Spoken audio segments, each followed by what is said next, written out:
The sixth commandment we'll be looking at today, Exodus 20, verse 13, is about preserving the sanctity of life. So this morning we're going to consider what this commandment prohibits, as well as, more importantly, what it promotes. And we'll also talk about what it doesn't cover, what it doesn't prohibit. It's not just about avoiding murder. It's actually about promoting life. Earlier this year I began a series on the Ten Commandments, and we've made our way now to the sixth one. And we've been finding that each of these commandments have so much more to say than just the one little thing that they say not to do or to do. For instance, the first commandment that says, "You shall have no other gods before me." That commandment is something that teaches us to have an undivided heart for God, that there be no rivals to Him. The second commandment, which says, "You shall not make for yourself an idol," means that we need to have an undistorted understanding of God, the invisible God that we worship. The fourth commandment, "You shall not take the name of the Lord your God in vain," goes so much beyond just saying, "Oh God." It's about having a serious intention about the things of God. The fourth commandment, which tells us to keep the Sabbath day, a commandment given specifically to Israel and not to us, has this principle, though, that we need to be satisfied in the provision that God gives to us. Last week we looked at the fifth commandment, honor your father and your mother, which is about having a submissive respect for the authority that God has ordained in life. And now we come to this sixth commandment, there in verse 13. "You shall not murder." The sixth commandment teaches us to regard life as a sacred gift. I have three simple points we'll try to make our way through this morning. We're going to consider, firstly, the basis of this commandment. What is it that's behind or underneath this commandment? And we'll see that what's underneath that is the image of God. Secondly, we'll talk about the scope of the commandment. That what this commandment is about is the illegitimate taking of life. And lastly, we'll consider the implications of it. What other things is this commandment getting at? This commandment is more, not just about not doing certain things, it's about promoting the sanctity of life. All right, let's look at the first of those three, the basis of the commandment. The basis of the commandment is the image of God. And what we mean by that is that mankind is God's image bearer. Man is the image bearer of God, unlike any other created being. I'd like you to turn back, please, to the book of Genesis, the first chapter in the Bible. Genesis, keep your place here in Exodus, but Genesis 1, which describes the first week of everything, the week of creation. And after God has made mankind, He declares this, right before He makes mankind, verse 26 of Genesis 1. "Then God said, let us make man in our image, according to our likeness, and let them rule over the fish of the sea, and over the birds of the sky, and over the cattle, and over all the earth, and over every creeping thing that creeps on the earth." God created man in His own image. In the image of God He created him. Male and female He created them. God blessed them, and God said to them, "Be fruitful and multiply, and fill the earth, and subdue it, and rule over the fish of the sea, and over the birds of the sky, and over every living thing that moves on the earth." The likeness of God, the image of God. There's something unique about humankind, mankind, and God's creation of everything. Being made in God's image is not about looks. It doesn't mean that God looks like we do, that He has two arms and an eyes and a face and the like. No, it's not about appearances. It's about something else. It might refer to the fact that God is a spiritual and rational and emotional and relational being, and unlike any of the animals, we are that way. I think perhaps even more so is the idea that man, unlike any other created thing, was designed by God to rule in the earth. God is the ruler over all. But on the earth, God ordained that humans be the ones who rule the world. This is, there's a song, it's a man's world, that's really a human's world. For men and women both equally bear the image of God.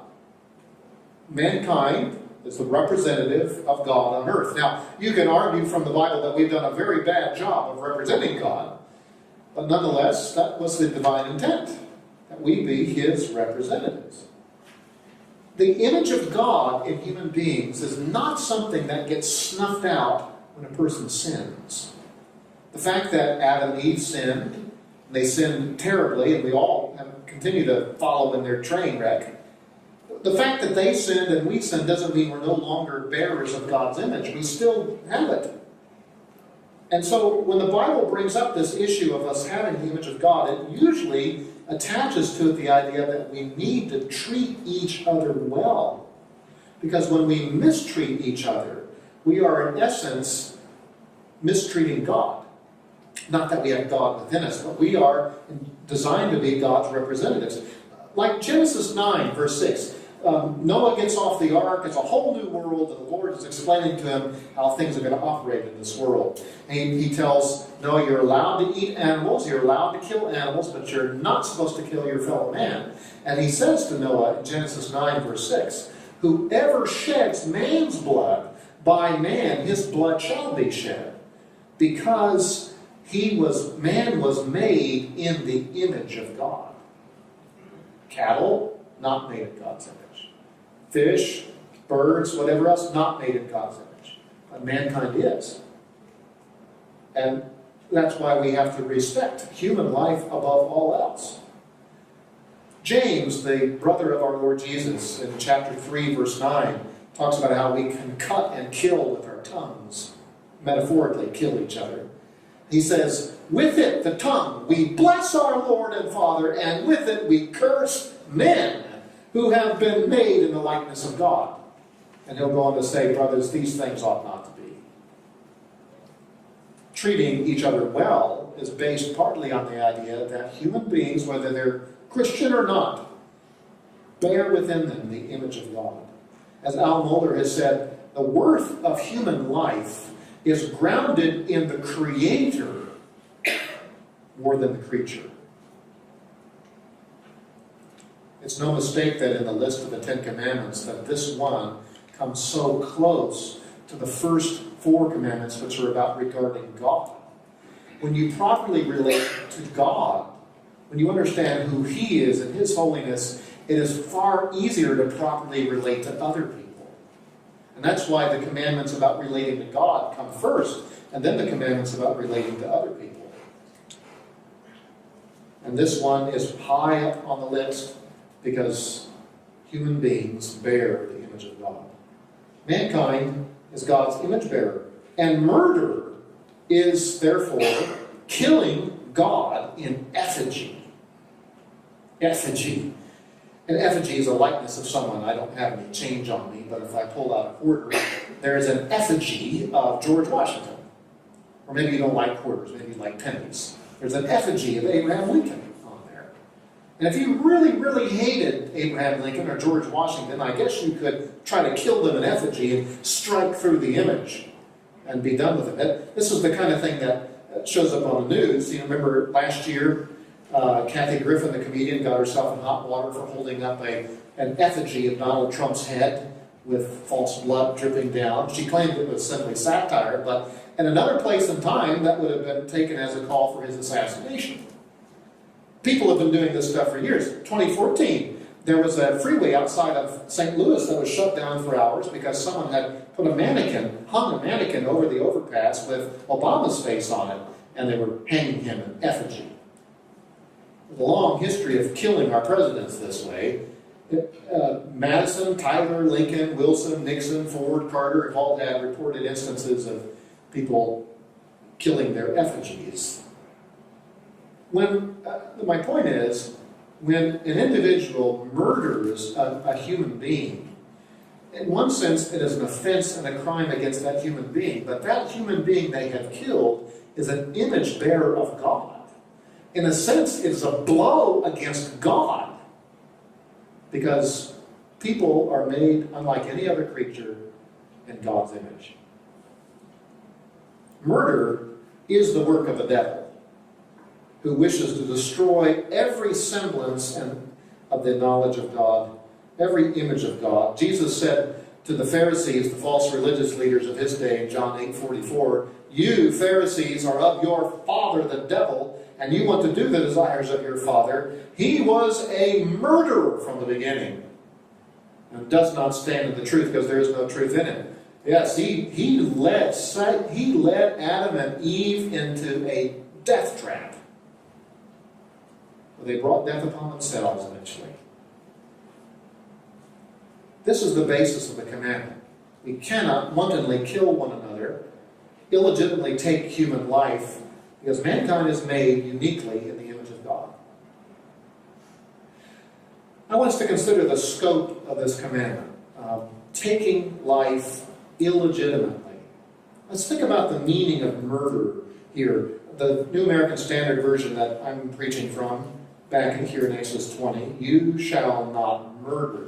Now, if you grew up with the King James Bible like I did, you know the more generic wording, "Thou shalt not kill." Here, in the Hebrew Bible, the verse is incredibly short. It's just 2 Hebrew words. "You shall not murder." This word for murder, that's one of 6 words in the Hebrew Bible used for the taking of life. I think if we translate it, "you shall not kill," then it's potentially misleading, because the Bible actually does authorize the taking of some life. So most of our versions have, in modern days, have translated this rightly as murder. This is a word that can be referred to the willful taking of life, or even the accidental taking of life, but it is the taking of human life.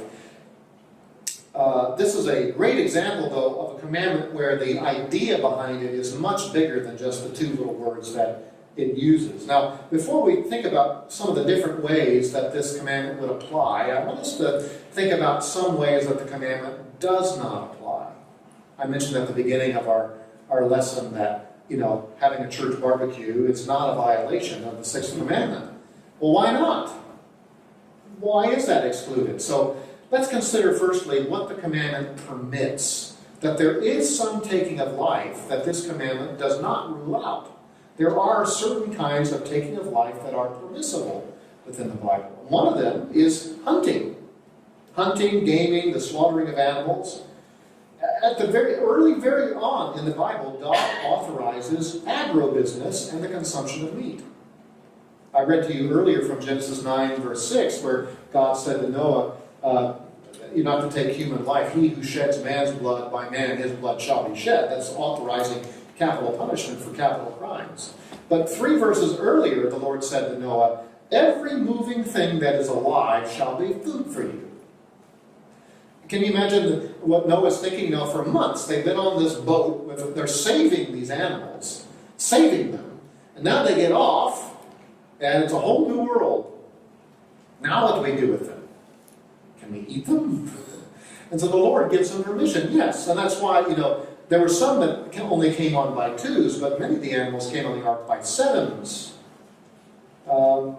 So there's an authorization for the consumption. Animals are not made in the image of God. Part of having dominion over the world is that we are able to take advantage of animals for our needs. Even Jesus ate flesh. We're told at the end of the Gospel of John, John 21, that the disciples had caught fish, and Jesus summoned them all to breakfast, and it says he ate with them. Behind us, the property behind us, the Jain Center, our neighbors, one of their fundamental teachings is nonviolence, and they extend that to animals. So they are practicing vegetarian, and so they would object to this. But from the beginning, we see that God teaches that it is fine for animal life to be used to sustain human life. That is not prohibited by the 6th commandment. Another thing that's not prohibited by the 6th commandment is self-defense. When defending yourself against a crime, and the result is that the perpetrator is killed, that is not illegitimate. In fact, The Ten Commandments are given at Mount Sinai in chapter 20, and after that, God keeps giving more laws. He keeps filling out for them what these laws mean and what they don't mean. And just a couple chapters later, in Exodus 22, the Lord talks about this. Exodus 22, verse 2. If the thief is caught while breaking in and is struck so that he dies, there will be no blood guiltiness on his account. Thought is, someone breaks into your home, you feel like you were in jeopardy, and you defend yourself, and the result is that the perpetrator dies. That is not a violation of the Sixth Commandment. Now, so the legitimate self-defense is not punished. Now, verse 3 does go on to say, though, that it can't be excessive. Verse 3, but if the sun has risen on him, there will be blood guiltiness on his account. He shall surely make restitution. If the sun has risen on him, there will be blood guiltiness. In other words, verse 2 implies that the theft is taking place at night, when there's far more danger. Verse 3 is the theft is during the daylight. You can see that the man's not a threat to you, but you kill him anyway. That is not excused. That is a violation of the Sixth Commandment. But there are times when self-defense is inappropriate, and when it results in the taking of life, that it is justified. Another thing that you find in the Old Testament is just warfare. Just warfare. There are some wars that are legitimate to be fought. God, in fact, had commissioned Israel to fight, to take over the Promised Land. They were a unique instrument of God to rid the land of the Canaanites who had become exceedingly sinful and wicked. God has never authorized any other nation to do the same thing in the same way. And Israel today no longer has the right to purge the land. You know that the command to purge the land was built into the Mosaic covenant, which is now dead. Israel has a right to the land because of the promise to Abraham, but does not have a right to purge the land because the Mosaic covenant is no longer operating. Nonetheless, there are things such as just war. That is, when a military response is needed because of aggression. A military response is needed because of deterrence and defense, or even liberation. In one sense, you could say that war is always a kind of evil because there is calamity and awfulness that comes with war. But you cannot say that all parties in every war are necessarily evil. At least one party in a war is. But not all parties need to be deemed so. You know, in the Bible, one of the names that's often used for the Lord is that he is the Lord of hosts. Literally, the Lord of armies. God, you could say, is the ultimate warlord. But he never wages war wrongly. His wars are always just and holy. And so, also within human affairs, there are times when a war must be waged for the cause of justice. Oftentimes, human wars are not so neat and clean, are they? You know, even if you take World War II, where you had clearly a contemptuous enemy, the Axis powers, which were just devouring the world. That was a just war for people to rise up. But it doesn't mean that everything that the Allies did was just. There was excesses and abuses on that side as well. But there was the concept there of a just war that was righteous for it to be fought.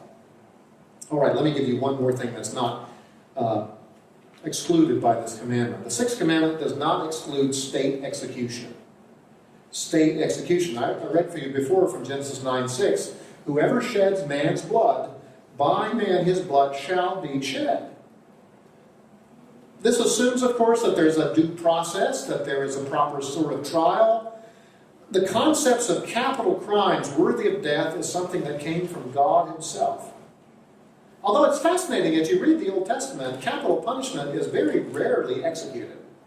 God himself shows great mercy to the first murderer, who was Cain. God didn't kill him, though he could have. He lets him live and gives him a punishment of exclusion.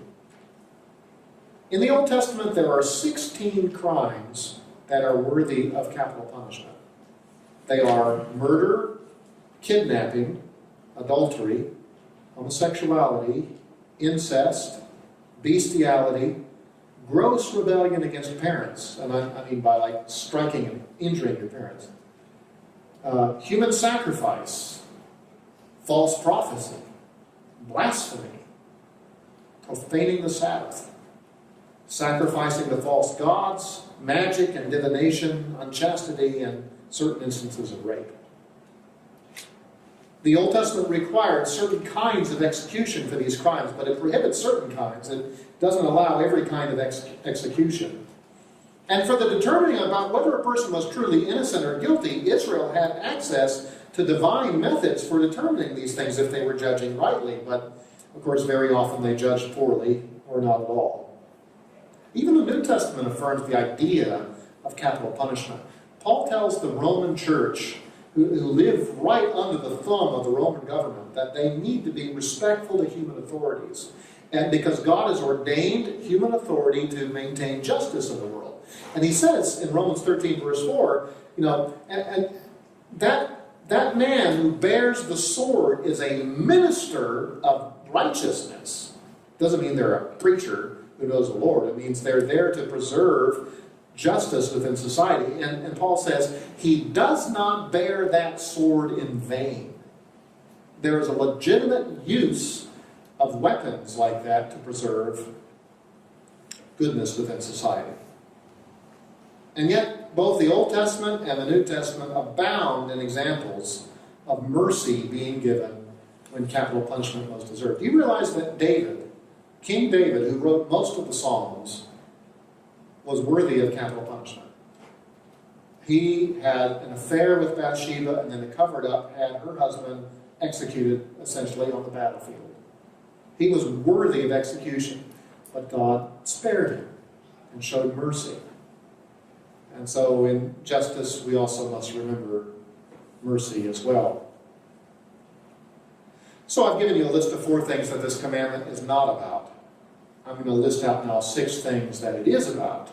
And there are actually many more things. There are all sorts of ways of cataloging the illegitimate taking of life. There's fratricide, which is killing your siblings. There's patricide, killing your father. Matricide, killing your mother. I could give you all those names, but we don't need to do it. So let me just list out. The first 3 come directly out of the Old Testament. The next 3 are kind of derived from it and speak to problems in our own day. All right, the first is murder. Murder. We don't have to go very far in human history before seeing this terrible undoing of God's creative work. The first man ever born, Cain, becomes the first murderer, slaying his brother Abel out of jealousy. And while God spares him from death, he punishes him with driving him further away from the presence of God, which was still abiding in Eden. Manslaughter. This is when death has been caused unintentionally. Deuteronomy chapter 4 and chapter 19 talks about what happens if someone is killed on your watch accidentally. And one example that's given is you're chopping down wood in the forest and your axe head flies off and kills your neighbor. Well, there were judicial centers set up around the country where you could go to have that adjudicated. 6 cities of refuge where you were safe from any kind of vigilante justice. The innocence of the motive could be, if innocence could be established, then you would not be regarded as a murderer. Now, it's a different scenario, though, if you're having a fight with someone and you try to injure them and you actually end up killing them. That is regarded as aggravated assault. That is regarded then as murder, and it is punishable according to God's law. So murder and manslaughter are covered by this, and cruelty, it also falls under this. There are a number of commandments about not mistreating your neighbor, not injuring your neighbor. And while they may fall short of death, they do have this life-altering impact upon them. There are many laws about not harming other people, which grow out of this commandment of preserving human life. And there's even an extension to animals. Now, in one sense, mankind has been given dominion over the animal world. And we can take animal life for the maintaining of human life. But in another sense, the way we treat animals is often a barometer of our conscience. And so Solomon will say in Proverbs 12, verse 10, a righteous man has regard for the life of his animal. but even the compassion of the wicked is cruel. One of the marks of a righteous man is the way he treats creatures that are less than him. Now, that doesn't mean you need to let ants take over your kitchen. But sometimes there's just unnecessary cruelty towards people who say, well, I'm Lord over the animals, I can do what I want. Well, maybe so, but it reveals something about you and the way you regard life. Now, the next three things that I'm going to list out for you are touched on in the Bible in more indirect ways, but these are big issues in our day.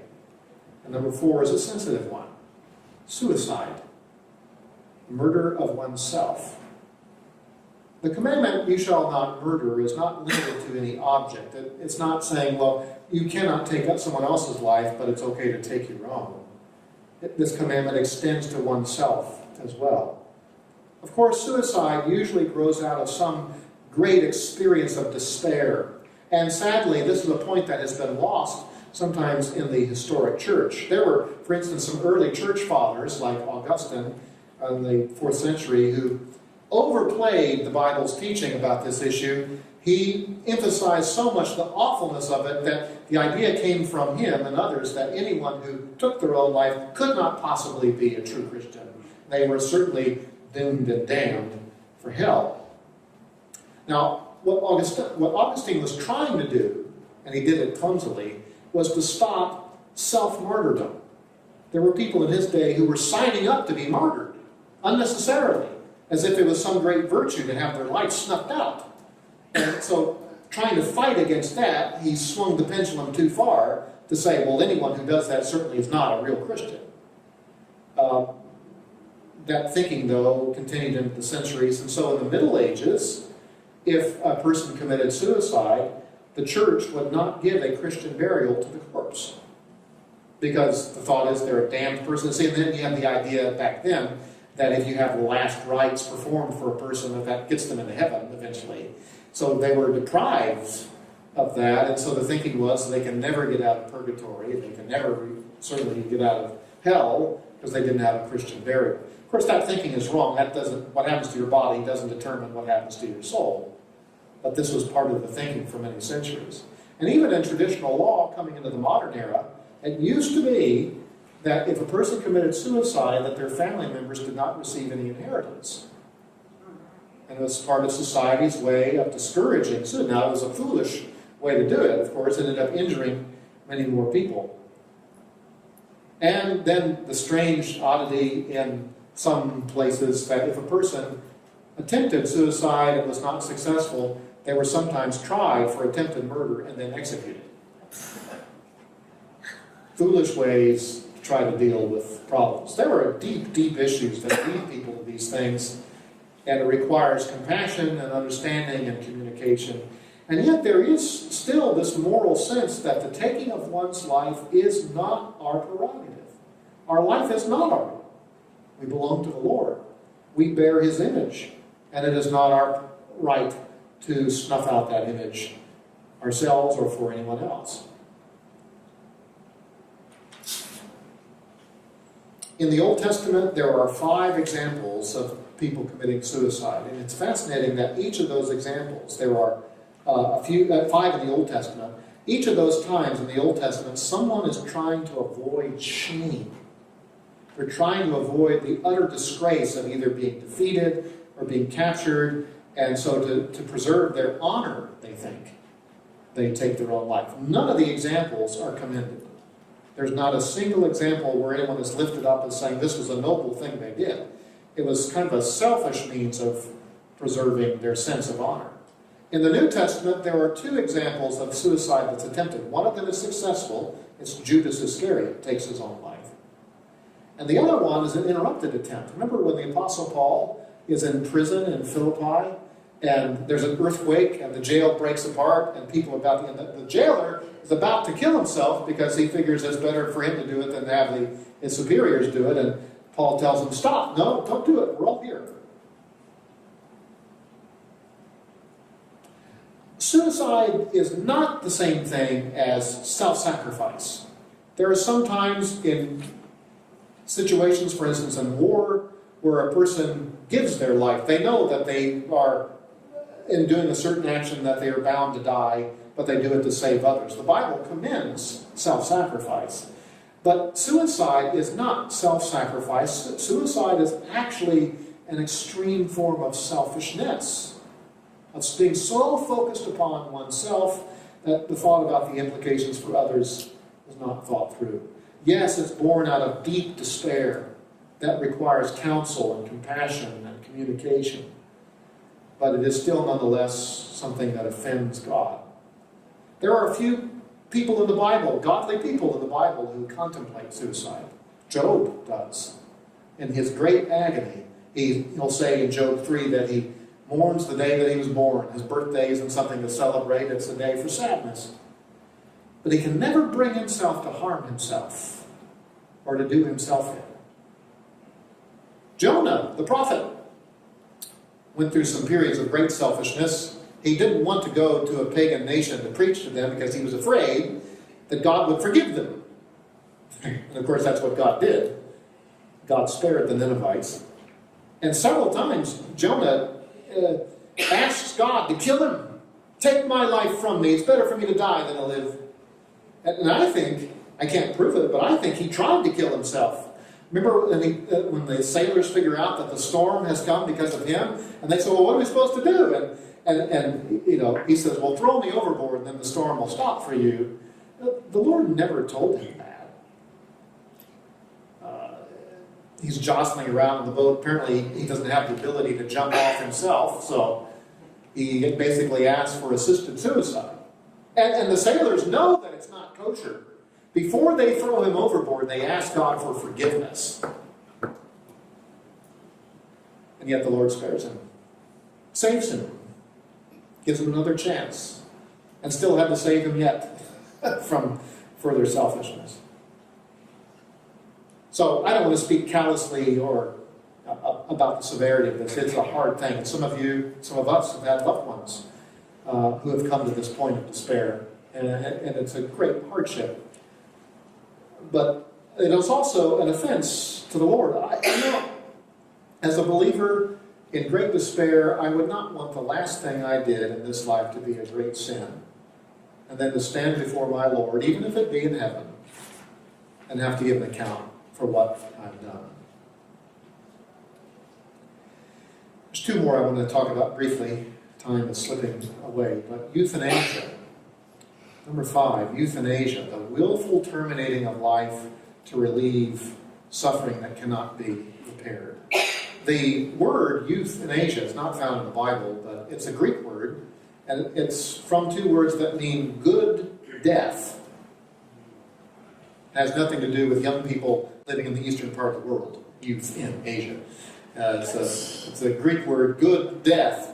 And there are 3 different kinds of euthanasia in the modern world. There's voluntary euthanasia, where the patient asks that their life be terminated. There's involuntary euthanasia, where the patient's life is terminated against their wishes. And then there's non-voluntary euthanasia. This is splitting hairs, where people don't know what the person wanted, but they figure they must have wanted their life to end. And euthanasia can be committed either passively, where the life isn't actively terminated, but the essentials for maintaining life are withdrawn. So maybe medicines are turned off. And then there's active euthanasia, where the life of the patient is forcibly taken. This is a big issue right now in California. You might remember that there was a court case about, there was a proposition that allowed assisted suicide, and the judge halted it. It was actually passed through the legislature. The judge halted it, saying it wasn't constitutional, and now another court has said, yes, it is, and back and forth it goes. And meanwhile, some people are taking advantage of it. There are some Christians who advocate that this is a good thing, that Christians people be able to take their life, even with active euthanasia. There's something lacking, though, in that understanding, and this is hard, but if you can get yourself into the warp and woof of Scripture, you find that all suffering has a purpose. God has a purpose for suffering, even if it's not known to us at the moment. Mercy killing discounts the idea that there's any value in suffering. and it lacks a proper understanding of God's sovereignty. Now, that doesn't mean that all human life must be maintained at all costs. There are some cases where life support is merely delaying the inevitable and the imminent, and it can be grossly unnatural in times like that. And I'm not arguing that as long as it's possible to keep the heart pumping and the lungs pumping and the things going into the veins, that you do that. No. In such cases, medical treatment might be suspended, although I'm not in favor of suspending food and water, to allow nature to take its course. But usually the debate is not about things like that. It's about people willing to willfully end their life. Now, again, you are taking the place of God and taking away one who bears God's image. The last one, of course, is a great controversy within our day, and that is abortion. It is an epidemic issue within human society now. In America alone, there are 3,000 to 4,000 abortions every day. Worldwide, every day, 120,000 abortions. Worldwide, every year, 46 million abortions. Abortion is not a modern invention either. It was active in the days of the Bible, in the days of Moses. The ancient Greeks wrote down in their medical logs about different prescriptions for herbs and plants and ointments that be used both for contraception as well as abortion. Their techniques didn't work very well often, and so often the result was that if the child was stillborn, they would kill the child. And that was deemed legitimate under Greek law. Certainly not under the law of Moses. While abortion itself is not mentioned in the Bible, there are a number of commandments that imply that God has regard for the life of the unborn. We're reading out of Exodus 20, where God is speaking from the mountain. And in chapter 21, the Lord is speaking to Moses, explaining some more about these laws. And look with me at Exodus 21, verses 21 to 25.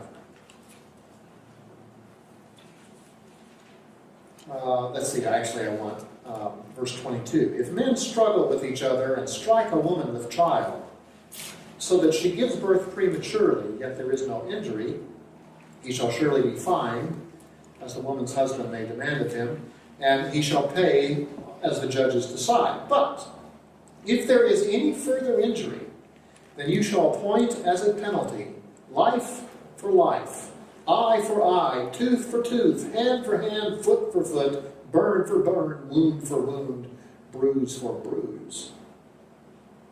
If the premature child, dies, either in the womb or because of early delivery, the penalty for that was death. It was regarded as murder.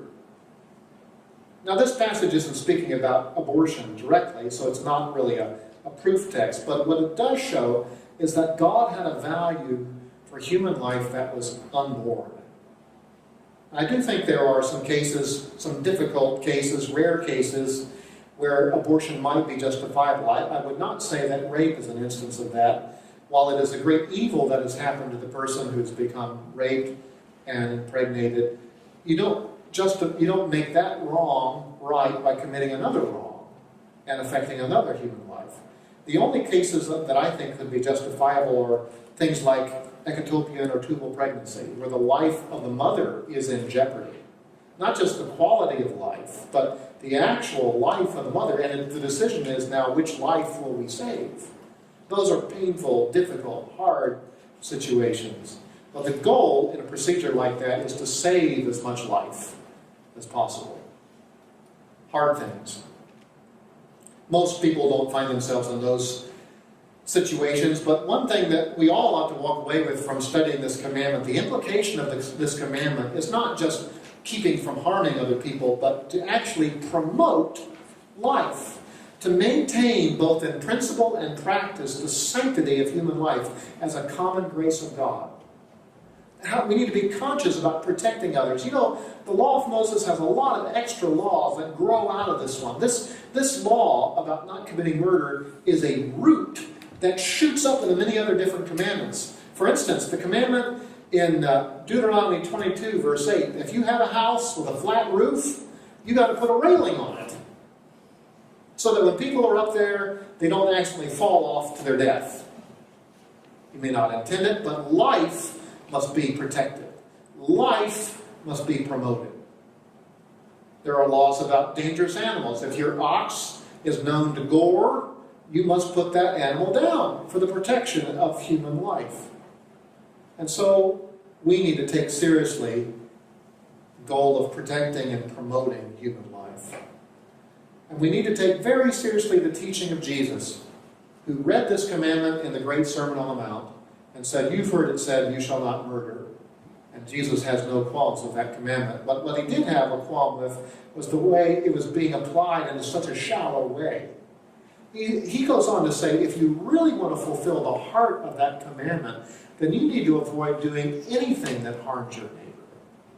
Speaking evil against your neighbor, hating your brother, is the seed of murder. And you need to deal with it at the very beginning of things. This sixth commandment teaches us to regard life as a sacred gift. So if you really want to obey this commandment, it's not enough just to not do what it says don't do. If you really want to obey the heart of it, you've got to do the exact opposite. And the opposite of killing your neighbor is love your neighbor as yourself.